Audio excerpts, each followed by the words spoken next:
Então, queridos, eu queria convidar todos a abrirem as suas Bíblias em Lucas, capítulo 13. Lucas, Evangelho de São Lucas, capítulo 13. Vamos ler aí do verso 10 ao verso 17. Diz assim, Lucas 13, 10 a 17. Certo sábado, Jesus estava ensinando numa das sinagogas, e ali estava uma mulher que tinha um espírito que a mantinha doente havia 18 anos. Ela andava encurvada e de forma alguma podia endireitar-se. Ao vê-la, Jesus chamou à frente e lhe disse: Mulher, você está livre da sua doença. Então lhes impôs as mãos, imediatamente ela se endireitou e passou a louvar a Deus. Indignado porque Jesus havia curado no sábado, o dirigente da sinagoga disse ao povo: há 6 dias que se deve trabalhar. Venham para ser curados nesses dias e não no sábado. O Senhor lhe respondeu: hipócritas, cada um de vocês não desamarra no sábado o seu boi ou o jumento do estábulo e o leva dali para dar água? Então, esta mulher, uma filha de Abraão, a quem Satanás mantinha presa por 18 longos anos, não deveria no dia de sábado ser libertada daquilo que aprendia? Tendo dito isso, todos os seus oponentes ficaram envergonhados, mas o povo se alegrava com todas as maravilhas que ele estava fazendo. Amém? Orem por mim, por favor, queridos. Pai querido, Pai santo, muito obrigado, Pai, pelo privilégio que Tu nos dá de estarmos aqui nesse púlpito, trazendo a Tua santa palavra, Tua palavra que constrói, a Tua palavra que não volta vazia, que faz separação entre alma e espírito. A Tua palavra é vida, Senhor. Que ela hoje, Pai, possa trazer esperança, trazer força, que ela possa continuar fazendo a boa obra que ela vem fazendo em todos nós, Pai. Muito obrigado por esse privilégio. É o que te pedimos e agradecemos no nome de Jesus. Amém. Então, o título dessa mensagem é um título meio diferente. O título dessa mensagem é Encurvadas. Tá? Encurvadas. Nós estamos diante aqui desse cenário de um quadro de violência de gênero. Um quadro típico de violência de gênero. Aquele sábado, na sinagoga de Cafarnaum, há 2000 anos, 2000 e alguma coisa anos atrás, aquelas pessoas todas que estavam ali naquele lugar, é uma amostra da nossa sociedade hoje. É uma amostra da sociedade. Aquele ambiente naquela sinagoga é o que acontece hoje, né? Vamos falar dos personagens aqui. Primeiro, o Senhor Jesus, que a Bíblia diz que Ele é o mesmo ontem, hoje e será para sempre. Ele cura, Ele liberta, Ele transforma, Ele continua presente no meio do seu povo, Ele continua abençoando, curando e batizando no Espírito Santo. Jesus está sempre presente. Depois, nós temos o líder religioso, o dirigente da sinagoga, que vê aquela mulher há 18 anos entrar naquela sinagoga e fala essas palavras duríssimas quando ela é curada. Tipifica uma coisa, infelizmente, muito comum hoje em dia. O líder religioso que não tem empatia com as pessoas da igreja, que não tem amor, que não tem carinho com as pessoas da igreja, que o sofrimento das pessoas não importa, o que importa são as regras, o que importa é o peso que é colocado, o jugo sobre as pessoas. Por isso que ele acusou Jesus tão veementemente de estar fazendo aquela cura no sábado. Terceiro personagem são os frequentadores da sinagoga, que Jesus chamou de hipócritas. Né? O que é um hipócrita? É aquele que mostra uma coisa que ele não é na realidade, ele usa uma máscara. Tá? Eles eram indiferentes ao sofrimento daquela mulher que há 18 anos entrava naquele local, buscando alívio da sua doença tão terrível. Outro personagem que ele chama que está presente aqui e que está presente hoje é o próprio Satanás. Né? Que Jesus está falando que ele que trouxe dor, que ele que trouxe opressão na vida daquela mulher e continua fazendo a mesma coisa hoje. Continua trazendo dor, opressão. Uma mulher curvada, ou encurvada, né? Durante 18 anos, debaixo de uma enfermidade terrível. E cabe um parênteses aqui. A Bíblia diz que nós somos seres trinos.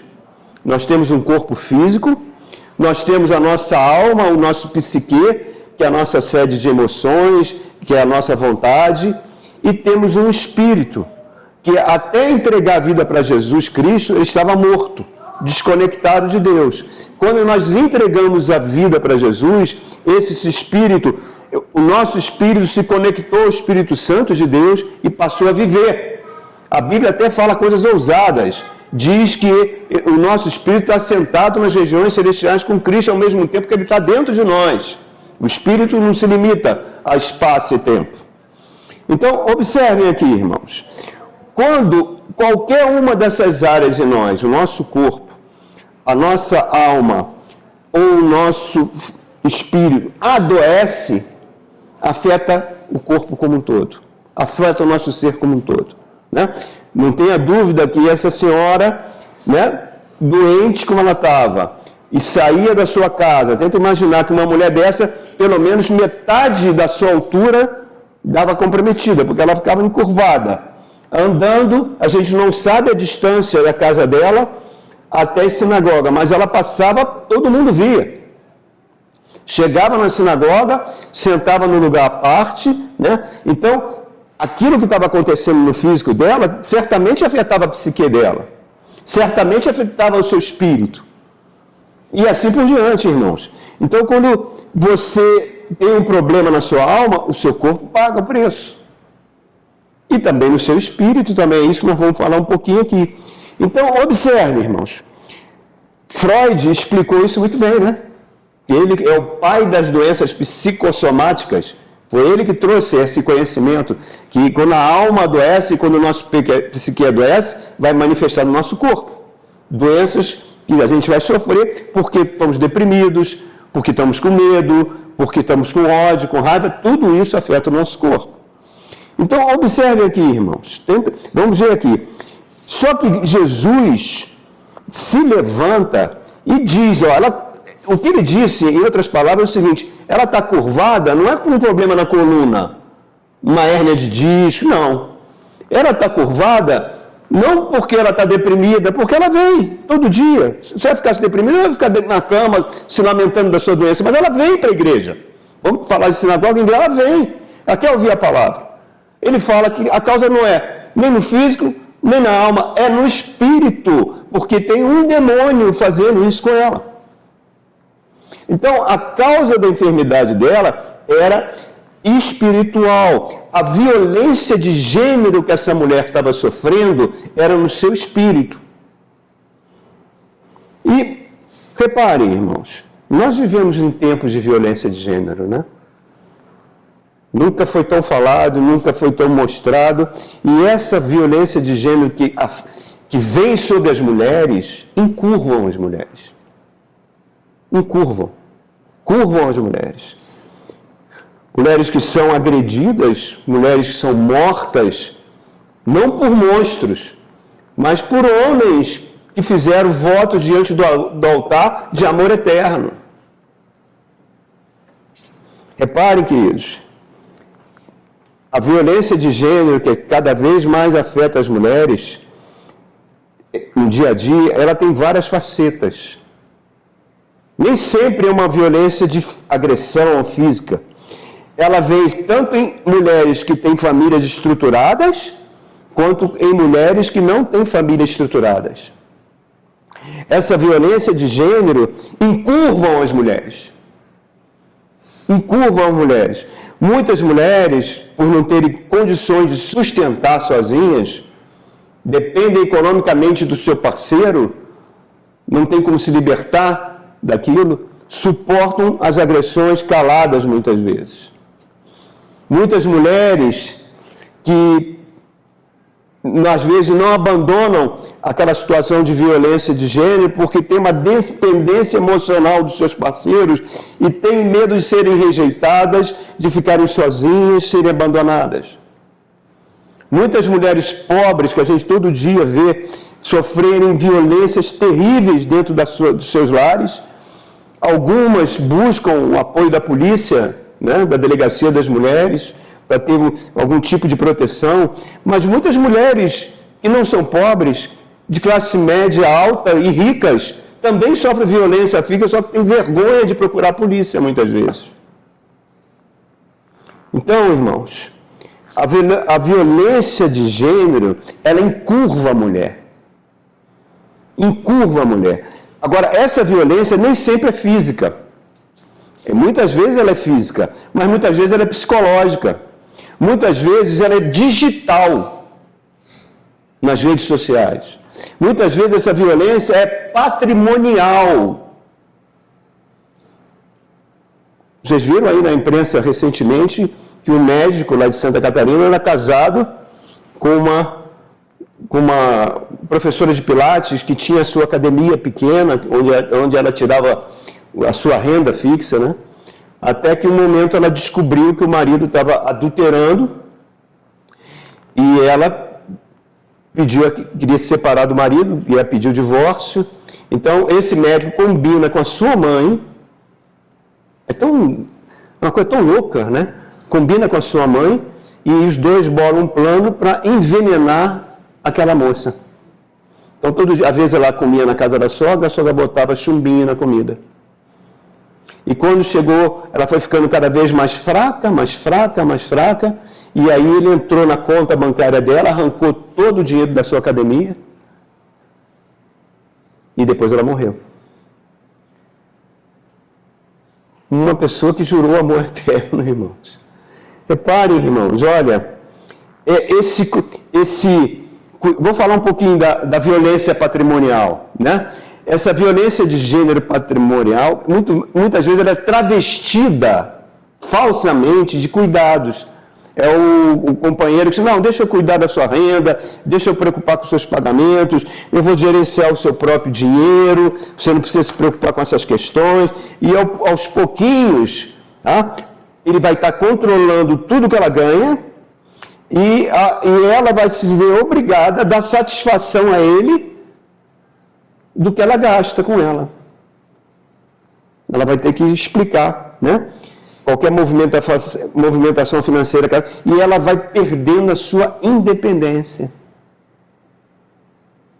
É uma violência tão cruel, irmão. Eu vi os comentários sobre um livro de uma jornalista que está escrevendo sobre esse tema, Ana Paula Araújo, e ela contou o caso de uma médica que se dedicava a atender mulheres vítimas de violência doméstica. Quer dizer, ela conhece o problema, né? Ela atendia mulheres que sofreram, né? E ela era casada muitos anos com um homem, e esse homem, aos pouquinhos, foi coagindo ela a pagar todas as contas da casa, financiamento imobiliário, pegava empréstimos no nome dela, e um dia o casamento acabou. E o que sobrou para ela foram dívidas gigantescas, imensas. E ela ficou com a mão na frente e outra atrás. Violência de gênero. Uma senhora crente, que tinha um salãozinho de beleza dela aqui no Sudoeste, ela era uma ótima cabeleireira, ela tinha bastante fregueses, mas o marido é que gerenciava o caixa. E ela foi vendo que como é que pode ter tanto freguês e o dinheiro sempre com dívida, ela apurou que ele gastava grande parte do dinheiro com as amantes dele. Até que se separou e ela perdeu tudo. Ficou com a mão na frente e outra atrás, que não tinha nem como provar. Violência de gênero, irmãos. Outros companheiros chegam a controlar até o método anticoncepcional que a mulher quer adotar. Eles chegam a roubar a autonomia da mulher. E esse padrão machista, esse padrão misógino, ele está tão presente até em crimes virtuais. Adolescentes com ódio de meninas. Né? Aquele filme Adolescência mostrou isso. O garoto matou a garota, né? Por problemas na internet. Então você vai vendo como as mulheres ficam encurvadas, irmãos. Mulheres que são encurvadas pela violência das palavras. Às vezes o cara não bate, mas ele fala palavras que ferem, que machucam, que criticam o corpo da mulher, que afetam a sua autoestima. Isso encurva, irmãos. Muitas são vítimas de adultério. E muitas, e já saiu uma pesquisa no Brasil, que os remédios que mais faturam em termos financeiros as indústrias farmacêuticas são os remédios de tarja preta. Né? Os remédios para depressão, para síndrome. E as principais clientes na compra desses remédios são mulheres. Os homens também usam, mas o grande público consumidor são as mulheres. Vítimas de síndrome, vítimas de depressão, mulheres encurvadas. Teve uma cena, no ano passado, até comentei aqui na igreja, que eu fiquei profundamente impactado, que a Tatiana, minha filha que está lá na Austrália, mandou a foto. Eu tinha essa foto do aniversário dela de 6 anos, e tinha aquelas menininhas na mesa cantando parabéns. O aniversário era mais simples, né? Era Guaranazinho, bolinho, né? Não era essas festas de hoje. Todo mundo cantando parabéns. E tinha uma ruivinha, né? Que a gente achava uma gracinha. Aí depois ela falou, olha pai, ela está vendo essa ruivinha? Essa moça bonita aqui. Ela mandou outra foto dela já, com seus 20 anos, sei lá, bonita. Aí botou ela assim, cometeu suicídio essa semana. Então, irmãos, eu ouso dizer que essa cena na sinagoga acontece hoje. Mulheres encurvadas no seu lar, mulheres encurvadas no seu ambiente de trabalho, encurvadas nas igrejas, que é a sinagoga dos dias de hoje, a casa de Deus, né?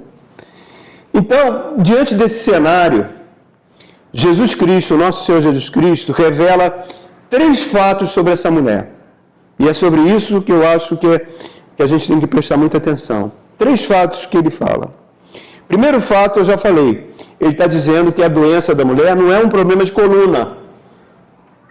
Ela não está com, sei lá, com disco quebrado, com hérnia de disco, não. Ela está encurvada porque é uma doença espiritual que se manifestou no seu físico. Ela não estava possessa, porque é uma filha de Abraão.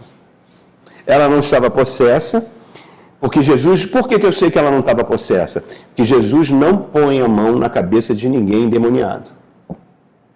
Ele ordena para os demônios, sai. Ele não fica de papo com o demônio. Ele manda, sai. Eu não ouso dizer que Jesus não tinha problema nenhum com os demônios. Nenhum. Ele tinha problema com os religiosos.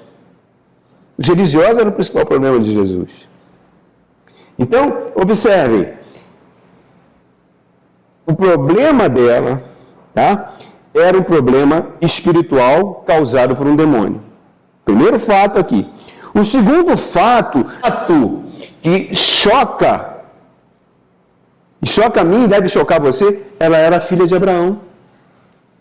Significa o quê? Que ela estava em aliança com Deus.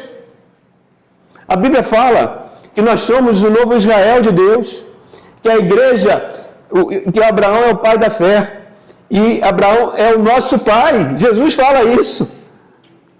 Eu creio em Jesus Cristo, eu entreguei a vida a Jesus, logo eu sou filho de Abraão, você é filho de Abraão. E o diabo atacou o filho de Abraão. Não choca isso, irmãos? Choca muito. Então, o problema que ela estava tendo era um problema bem sério. Terceiro fato, ele fala que Satanás, talvez não seja Satanás, né, que é o príncipe desse mundo, talvez um demônio mandado por ele. Quando ele fala Satanás, ele está falando do seu reino. Acorrentou essa mulher de 18 anos. Em suma, ele pegou uma protegida de Deus, uma mulher que estava em aliança com Deus e colocou ela num cativeiro de dor e sofrimento por 18 anos, irmãos. Olha como isso é sério. Olha como é sério, irmãos. Aí nós podemos tirar 5 lições baseado no que Jesus falou para a nossa vida hoje. Primeira lição: quer você creia ou não, quer você não dê importância nenhuma que eu vou falar aqui, nós estamos numa guerra espiritual. Se o demônio fez isso com uma pessoa que pertencia ao povo de Deus, nós estamos numa guerra espiritual. Efésios capítulo 6 diz que me revisto da armadura de Deus para poder ficar firme contra as astutas ciladas do diabo, porque a minha luta não é contra seres humanos, carne e sangue, mas sim contra príncipes e potestades, contra dominadores, que eles dominam esse mundo tenebroso, contra as forças espirituais da maldade. Nós estamos numa guerra espiritual. A Bíblia fala para a gente, em Efésios 4, nós vamos ler alguns trechos, para não dar lugar ao diabo. Não dá lugar ao diabo. Segundo, Tiago 4,7 fala: sujeitai-vos a Deus e o diabo fugirá. 1 de Pedro capítulo 5, verso 8, diz que ele anda como um leão ao derredor de um filho e de uma filha de Abraão para devorar. Ele não anda ao derredor de pessoas que não estão nem aí para Deus, que eles já pertencem a eles. Então, irmãos, essa é a primeira lição. Estamos numa guerra espiritual. Segunda lição: mesmo sendo filhos de Abraão, mesmo estando aliançados com Deus, podemos ser atacados por eles, por demônios. No Antigo Testamento nós vemos Saul, o Espírito do Senhor sair de Saul e um espírito demoníaco tomar posse dele. Nós vemos o que aconteceu com Jó. Nós vemos o que aconteceu no capítulo 3 do profeta Zacarias, o que aconteceu com o sumo sacerdote Josué. Nós vemos Jesus chegando para Pedro e falar: Satanás pediu para te peneirar hoje, mas eu roguei por ti. Nós estamos no Novo Testamento já. Reparem, irmãos, ele pode vir acorrentar pessoas com enfermidade, acorrentar na mente da pessoa, a pessoa fica com aquele pensamento opressivo, só pensa naquilo, aquilo vai destruindo a pessoa. E pode acorrentar, logicamente nós estamos vendo aqui físico. Agora, isso é um fato. Vocês viram que uma filha de Abraão foi acorrentada por ele. Aí, preste atenção. Ele pode e faz, e muitas vezes faz isso, e é talvez o seu método preferido, usar muitas vezes pessoas que nós amamos, pessoas que nós temos consideração para nos ferir, que viram um verdadeiro instrumento do diabo, às vezes é pai, é filho, é irmão, dentro da própria família. Quantas filhas de Abraão, irmãos, vão para as igrejas arrumadas, eretas, bonitas, mas estão encurvadas por tudo isso que a gente está falando. Sofrem dores espirituais que esmagam a alma. Algumas sofreram violência na infância, foram violentadas na infância. Outras são desonradas pelos maridos. Outras são desrespeitadas pelos filhos. Outras carregam fardo de traição. Outras têm renúncia da sua individualidade em prol da família que não está nem aí para ela. Filhas de Abraão encurvadas por anos, ignoradas pela atual sinagoga, pela igreja muitas vezes.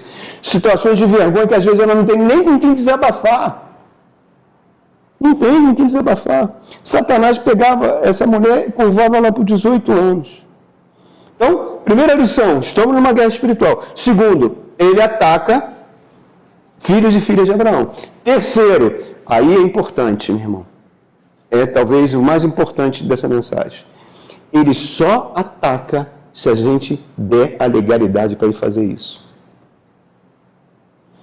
Irmãos, quando a gente desobedece os mandamentos de Deus, quando a gente peca, é como se a gente pegasse: demônios, por favor, estou passando aqui uma procuração assinada para vocês atuarem na minha vida. Quer ir no cartório? Nem precisa, está aqui, uma procuração. Estou passando uma procuração para você atuar na minha vida. Isso é tão traiçoeiro, irmãos, que tem pessoas que prosperam muito, crentes que prosperam muito, por práticas ilegais e falam, bênção, Deus está me abençoando. E fazendo coisas que Deus abomina. Abomina. Coerência, né? Irmãos, vamos ler. Vamos na epístola da batalha espiritual, da guerra espiritual. A princesa das epístolas. Vamos para a carta aos Efésios. Por que eu falo isso? Porque Éfeso era a cidade mais endemoniada do mundo antigo. Havia culto a Diana, culto a Artemis, havia orgias, bacanais feitos nos templos. E se você abre ali o livro de Atos, no capítulo 11, entra aquele homem careca, com perna encurvada, entrando na cidade de Éfeso. Em 3 anos, e aí botar aquela cidade de cabeça para baixo. O apóstolo Paulo. Com a sua palavra, ele quebrou as hostes demoníacas que tinham em Éfeso.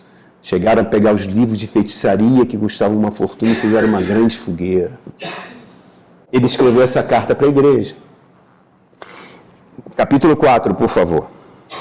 Eu posso fazer um exercício com vocês?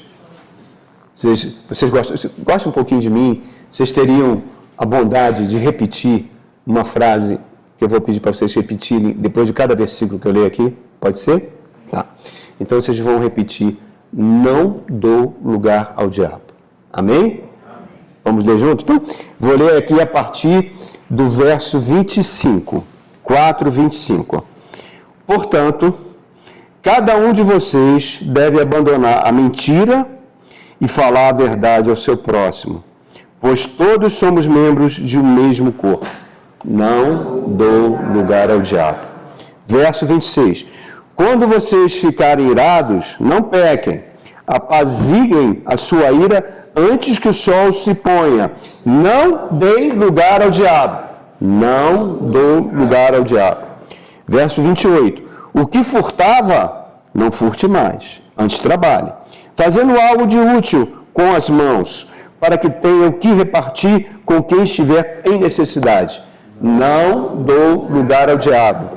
Verso 29. Nenhuma palavra torpe saia da boca de vocês, mas apenas o que for útil para edificar os outros, conforme a necessidade, para que conceda graça aos que ouvem. Não dou lugar ao diabo. Verso 30. Não entristeçam o Espírito Santo de Deus, com o qual vocês foram selados para o dia da redenção. Não dou lugar ao diabo. Vocês estão muito bonzinhos. Vamos continuar aqui, verso 31. Livrem-se de toda amargura, indignação, ira, gritaria, calúnia, bem como de toda maldade. Não dou lugar ao diabo. Sejam bondosos e compassivos um para com os outros, perdoando-se mutuamente, assim como Deus os perdoou em Cristo. Não dou lugar ao diabo. Acabou não. Agora vamos no capítulo 5. Tem mais umas coisinhas aqui. Vamos ler do 3 ao 12, verso 3. Entre vocês não deve haver nem sequer menção de imoralidade sexual, como também de nenhuma espécie de impureza e de cobiça, pois essas coisas não são próprias para os santos. Não dou lugar ao diabo. Verso 4. Não haja obscenidade, nem conversas tolas, nem gracejos imorais, que são inconvenientes, mas ao invés disso, ações de graças. Não dou lugar ao diabo. 5. Porque vocês podem estar certos disto. Nenhum imoral, ou impuro, ou ganancioso, que é idólatra, tem herança no reino de Deus, de Cristo e de Deus. Não dou lugar ao diabo. E ninguém os engane com palavras tolas, pois é por causa dessas coisas que vem a ira de Deus sobre os que vivem na desobediência. Não dou lugar ao diabo. Verso 7. Portanto, não participe com eles dessas coisas, porque outrora vocês eram trevas, mas agora são luz do Senhor. Vivam como filhos da luz, pois o fruto da luz consiste em toda bondade, justiça e verdade. E aprendam a discernir o que é agradável ao Senhor. Não dou lugar ao diabo. Verso 11, fala assim, cadê o 11? Não participe das obras infrutíferas das trevas, antes exponham na luz, porque aquilo que eles fazem em oculto, até mencionar é vergonhoso.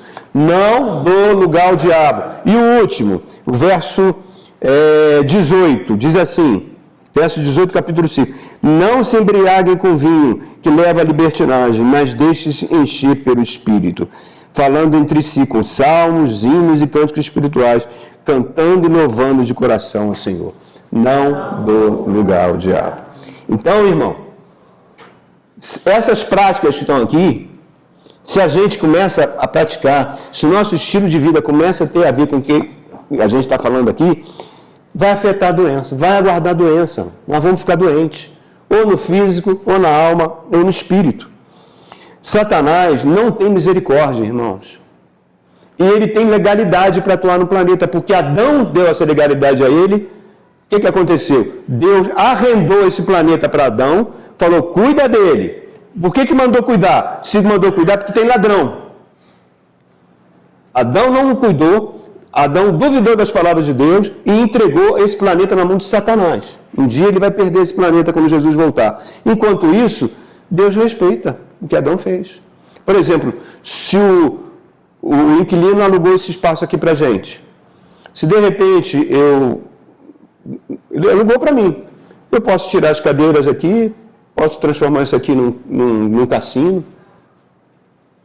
Ele não vai poder fazer nada legalmente contra mim. Porque ele alugou o espaço, eu estou pagando o aluguel ao dia, não vai fazer nada. Estão entendendo? É a mesma coisa de Deus. Deus entregou o planeta a ele, o planeta de Deus. Na hora que ele quiser, ele vai acabar com esse negócio, ele vai acabar com a volta de Jesus. Mas o Adão entregou na mão de Satanás, o contrato de aluguel está lá. E o proprietário não se mete. Ele vai interferindo aqui, manda um dilúvio aqui, destrói Sodoma e Gomorra ali, vai fazendo interferência, porque o pecado pode destruir tudo. E ele, para evitar que a gente se autodestrua, vai interferindo na história humana. Mas respeitando. Porque Jesus falou, ele é o príncipe desse mundo. Satanás falou para ele, eu te dou tudo, todos esses reinos, porque me foi dado. Dado por quem? Por Adão. Então, irmãos, olha só, vemos o exemplo de Jó. Ele atuou matando os filhos de Jó. Ele atuou levando Jó à falência, perdeu tudo. Ele atuou levando uma doença terrível sobre Jó. Então, reparem, é muito irresponsável, acho que a palavra correta é essa, é muito irresponsável a gente levar a vida que a gente quer levar, o estilo de vida que a gente quer levar, e que muitas vezes Deus não quer que a gente leve esse estilo, e pensar que vai ficar por isso mesmo. Tomara que não fique. Tomara que a mão do Senhor desça, nos discipline para evitar que a gente vá para o inferno. Que venha antes que a gente caia em si e fala, que nem o Salmo que a irmã acabou de ler. O salmista está falando, Deus me abençoou tanto que eu falei que eu estava em cima da carne seca. Aí veio a disciplina e eu caí em mim. Né? Então, irmãos, quarta e penúltima lição, que esse texto nos fala. Satanás atua nas três principais áreas, no sexo, no caráter e na falta de perdão. Na área sexual, quando a gente constrange ou desobedece os princípios de Deus, a gente dá legalidade para os demônios entrar na sua casa, fazer o que ele quer fazer. Porque a Bíblia fala, quando você tem relações com uma prostituta, você se torna uma só carne com ela. Significa que aquele monte de demônio que está naquela senhora infeliz vai passar para você. Torna-se uma só carne com ela. Segundo, reparem como é que o diabo entra. Ele entra com possessão, ele entra no corpo da pessoa e possui o cavalo, a pessoa passa a ser o cavalo dele. Quando a pessoa fica nesse estado, não significa que ela vai ficar babando, gritando, não sei, às vezes fica, mas às vezes não.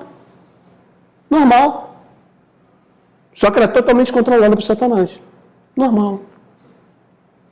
Né? Então, olha só, Maria Madalena, não era uma prostituta? Quando ela vem para Jesus, o que acontece? 7 demônios saem.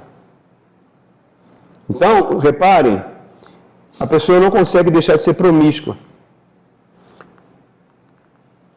Isso é uma possessão demoníaca. O segundo caso ele não entra na pessoa, ele oprime a pessoa. Ele atua na mente da pessoa. A pessoa fica tendo aqueles pensamentos depressivos, pensamentos suicidas, pensamentos terríveis, o mal fica... E aí acontece aquilo que está em Romanos 7. O mal que eu não quero fazer, esse eu faço. Foge do controle da pessoa. Né? Segunda área que ele atua é no caráter. Deus abomina balança enganosa. Deus abomina, nós lemos aqui em Efésios, nós falamos, não vou dar lugar ao diabo. Deus abomina a desonestidade, as mentiras, as fofocas, a corrupção financeira. Deus abomina. Abomina. Terceira coisa que ele encontra legalidade, na falta de perdão. Na falta de perdão, irmão. Nós lemos que vamos perdoar-nos mutuamente assim como o Senhor nos perdoou. Atitudes, palavras que a gente vai guardando rancor, vai cultivando aquele rancor, recusa-se a liberar perdão sobre alguém. E Jesus conta na parábola, numa das suas parábolas, que se você fizer isso, você vai ser entregue na mão dos verdugos atormentadores. Quem são eles, irmãos? Quem são os verdugos que atormentam? São demônios. Se entregue na mão deles. A falta de perdão é tão grave porque ela afeta o psique. Gera um monte de doença psicossomática. Teve um caso, eu já tinha até contado isso no passado, aqui, uma mulher encurvada porque o marido adulterou, traiu, saiu de casa. Depois de anos de casada, ela se recusava a perdoar. Ela passou a ouvir vozes à noite. No seu quarto ela ouvia vozes, via vultos. E ela foi cada vez ficando sentindo dores no corpo, até que chegou ao ponto, uma mulher de 35 anos, a andar com andador. Andador. Totalmente curvada. Ela, quando entrega a vida para Jesus, ela tinha ainda esse sentido, mas aquela mágoa que o marido fez, o Espírito Santo começou a trabalhar na mente dela. Está na hora de você quebrar essas algemas. Está na hora. E ela foi ouvindo a palavra, até que um dia foi muito claro para ela. Você vai sair da sua casa, vai pegar um táxi e vai na casa da mulher que casou com o seu marido. Você vai tocar a campainha e vai perdoar ela. Ela não quis, resistiu, continuou bem doente um tempo, até que jogou a toalha. Tá bom, eu vou. Chegou lá, tocou a campainha, a ex-amante, né, que agora virou mulher do cara, abriu, ela olhou para ela e falou, olha, eu quero vir aqui para dizer que eu perdoo você pelo que você fez comigo. Estou perdoando. Perdoada? Você veio pedir perdão para mim? Não, você me difamou depois que eu fiquei com o seu marido, ele não gostava mais de você, e veio até comigo, você me difamou perante a família dele, dizendo que eu era amante, não sei o quê, e bateu a porta na cara dela. Ela olha para o céu e fala, é para isso que o Senhor mandou pedir perdão? É para isso, para bater de porta na minha cara? Eu não queria vir. E olha só a humilhação, ela ainda se acha cheia de razão. Roubou meu marido e ainda se acha cheia de razão. É para isso, Espírito Santo. Esquece ela. Você fez a sua parte. Aí ela passou a dormir bem. Aí daqui a pouco ela viu que aquelas dores na perna não estavam mais. Jogou o andador fora. Aí um dia as pessoas da igreja, nossa, tu andou fazendo alguns procedimentos aí? Andou fazendo uns lifts? Você está rejuvenescida? É, meu irmão. Isso é um fato, queridos. Nós precisamos desesperadamente não guardar mágoa de ninguém. Muitas mulheres, a mulher tem a tendência de guardar mais do que o homem às vezes, né? O homem quando guarda é terrível também. Mas a mulher, ela quando é ferida, ela se ressente, a mulher é mais emocional, ela se ressente muito disso. Então, observe, irmãos, tem uma pastora que ela tem um ministério muito de família, de cuidados de casais, etc. Ela contou um testemunho que uma moça, uma situação dessa, né, que o marido arrumou outra mulher, ela saiu de casa e ela ficou muito ferida, muito magoada, não queria liberar perdão de jeito nenhum para o marido. Aí um dia o marido se converteu, largou a amante e começou a pedir para voltar para casa. Pedir para voltar, ela não aceitava ele de volta de jeito nenhum. E ele frequentava a igreja, era um outro homem, completamente diferente. E ela não aceitava, achava que tudo aquilo era da boca para fora, e não aceitou. E um dia, essa pastora, conversando com ela, eu conheço o teu marido, ele é um outro homem, ele vou dar uma outra oportunidade. Não vou dar, e não quero mais falar sobre isso. Tá bom, você não quer mais falar? Então tudo bem. Então você me dá permissão de eu pegar o contato dele? Eu tenho 15 irmãs aqui na igreja que estão atrás de um homem que se recuperou, que se converteu. Posso passar para elas? O telefone do seu marido era... Brecou, pensou 2 vezes e voltou atrás e aceitou o marido. Isso é um fato, estou te contando. Mas, irmãos, nós temos que quebrar algemas hoje. Às vezes o teu pai foi violento com você na sua infância, mas ele sofreu violência também na infância. Às vezes você sofreu uma violência sexual de um parente. Às vezes esse parente, quando era criança, também sofreu uma violência sexual. Isso vai passando de geração em geração. E o que quebra isso, que quebra as algemas, é perdoar. Perdoar não é você concordar com a pessoa, você não é obrigado a aceitar a pessoa de braços abertos, agora você virou minha amiguinha, não. Mas você fala, ó, esqueci, joguei no mar do esquecimento, viva a tua vida, ou se você quiser aceitar, seja nas suas condições. Amém, irmãos? Estão entendendo o que eu estou falando? Está difícil? Não? Então, a última lição dessa mensagem, a 5ª lição, e essa eu acho ela mais linda de todas. Essa mulher, encurvada, saía da sua casa, tenta imaginar uma mulher encurvada, devia ser difícil essa caminhada dela até a sinagoga. Chegava na sinagoga, como hoje em dia, mulher já senta separado do homem, né? Ainda, mulher é considerada um ser de 2ª categoria, na mente de muitas pessoas. Sentava lá separada, entrava, todo mundo olhava para ela, chegou ela. 18 anos, irmãos. Tenta imaginar, 18, talvez ela fosse uma moça bonita, cheia de sonhos, de um dia casar, ter uma família. E o diabo entrou e fez isso com ela. Só tem na Bíblia, no Novo Testamento, nos Evangelhos, 2 pessoas que receberam cura e não pediram para Jesus para ser curadas. Uma é essa mulher. E a outra foi o homem da mão ressequida. Né?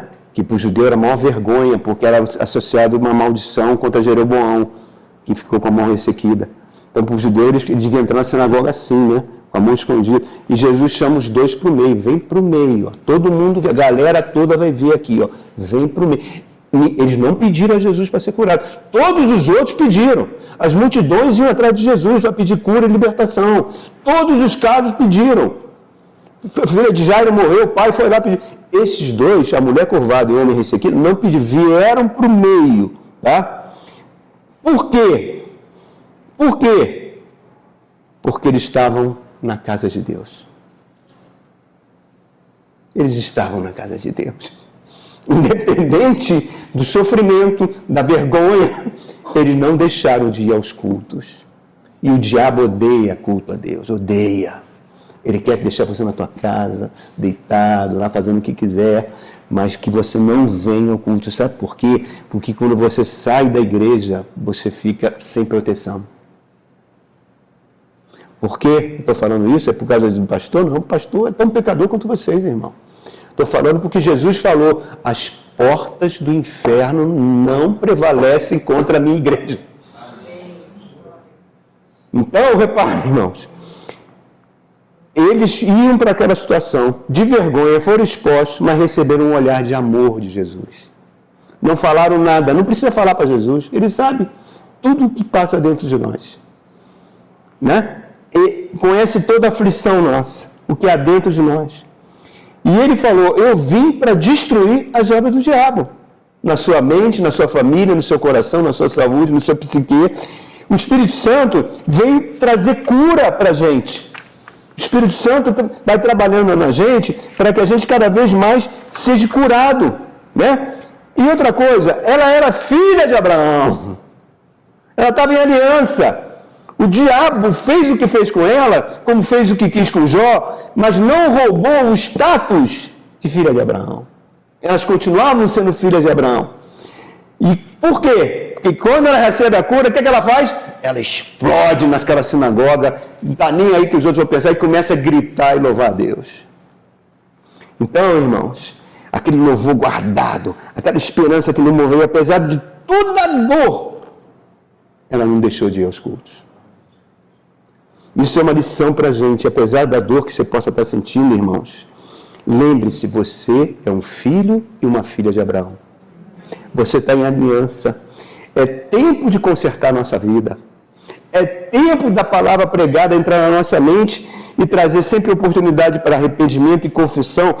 E toda vez que você se arrepende de um pecado, a Bíblia fala que nós somos pecadores, mas Ele é fiel e justo para nos perdoar. Porque o sangue, olha só, se você andar na luz, o sangue de Jesus vai perdoar os seus pecados. Se você andar na luz. Se isso que nós estamos fazendo aqui, que nós lemos em Efésios, capítulo 4 e 5, for uma prática na nossa vida, você está em trevas.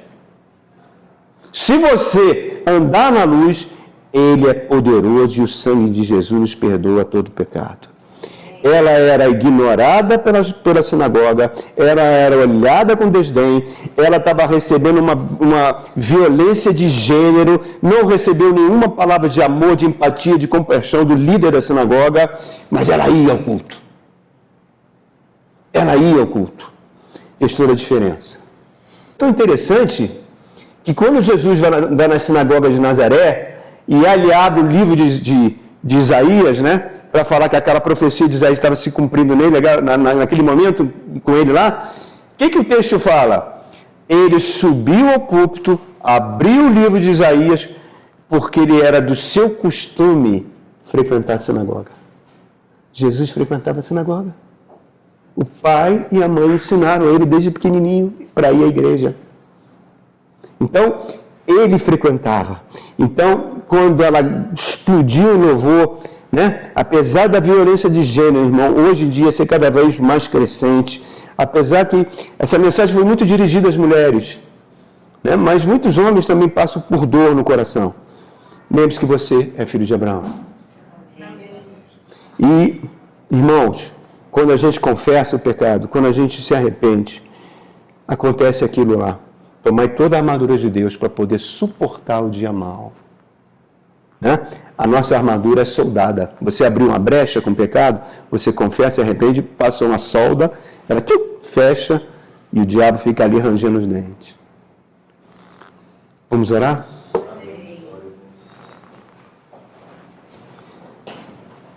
Irmão, não vou chamar ninguém à frente, tá? Eu deixo você à vontade, se você quiser ficar de joelhos, em pé, sentado, importante que você ore. Vamos orar, irmãos. Pai querido, em nome de Jesus, estamos aqui porque somos filhos e filhas de Abraão, Pai. Porque um dia Tu nos conquistou, um dia nós entregamos a vida ao Teu Filho e começou uma nova caminhada. O Espírito Santo vem nos transformando.